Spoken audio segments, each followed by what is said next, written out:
Le Mali s'apprête à vivre une éclipse solaire demain dimanche 3 novembre 2013.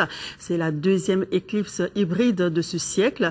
C'est une très rare AT, entendez par là annulaire totale. Phénomène très rare, il peut donc attiser la curiosité. Le phénomène est rare et c'est bien ce qui fait que certaines personnes aimeraient l'observer. Mais attention, le regarder sans protection peut s'avérer dangereux pour les yeux. Garibou Pérou est allé à la rencontre des spécialistes, suivant son reportage. Plusieurs pays dont le Mali vont vivre le 3 novembre 2013 la 9e éclipse solaire du XXIe siècle. La lumière du jour sera réduite du fait qu'environ 63% du disque solaire sera affecté. Mais quelle explication les uns et les autres donnent à ces phénomènes astronomiques? La distance entre la Terre et le Soleil, ça fait 150 millions de kilomètres, tandis que la distance entre la Terre et la Lune, ça fait 400 000 kilomètres. Donc, en un certain moment, on peut voir que la Lune cache, n'est-ce pas, le Soleil. Je vois, chaque fois que le phénomène se produit, les enfants se retrouvent dans les rues comme pour mettre fin à cette querelle astronomique en battant calebasses et tasses. Je ne sais pas exactement le sens de cette pratique. Interprétation différente selon que l'on soit cartésien ou traditionnaliste. L'ensemble du pays sera concerné par ces phénomènes naturels, rares, extraordinaires, mais surtout dangereux pour la vision. Il avait été donné comme information que l'éclipse pourrait avoir lieu le dimanche. Le maximum, c'est vers midi. Le début, ça va être vers 11 h.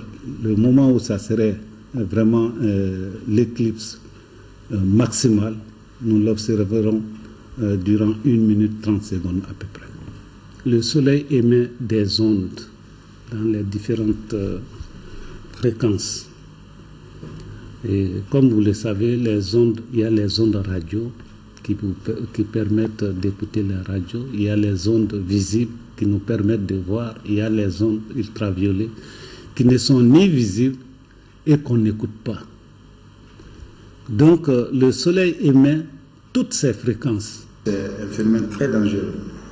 Alors pour ceux qui vont tenter de regarder cette éclipse, et notamment les enfants, parce que même si la Lune entre en contact avec le Soleil, ça ne va pas empêcher le Soleil d'émettre des rayons ultraviolets, mais aussi des rayons infrarouges. Donc ce sont ces rayons qui auront comme conséquence de brûler la rétine, notamment le centre de la vision qu'on appelle la macula.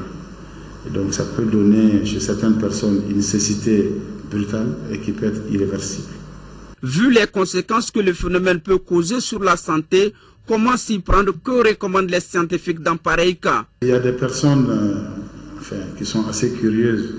J'ai entendu dire des gens il y a quelques jours qui disaient que il y a 40 ans, le phénomène s'est produit, ils ont regardé avec des tessons de bouteilles, avec des films de radio ou avec des pellicules photos, et qu'ils n'ont pas eu de problème.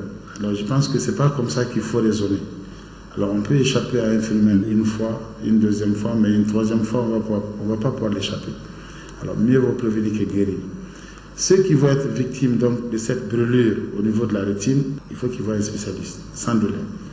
Alors le spécialiste, encore une fois, il fera ce qu'il peut faire, mais très souvent, dans près de 90% des cas, le mal, il est déjà fait.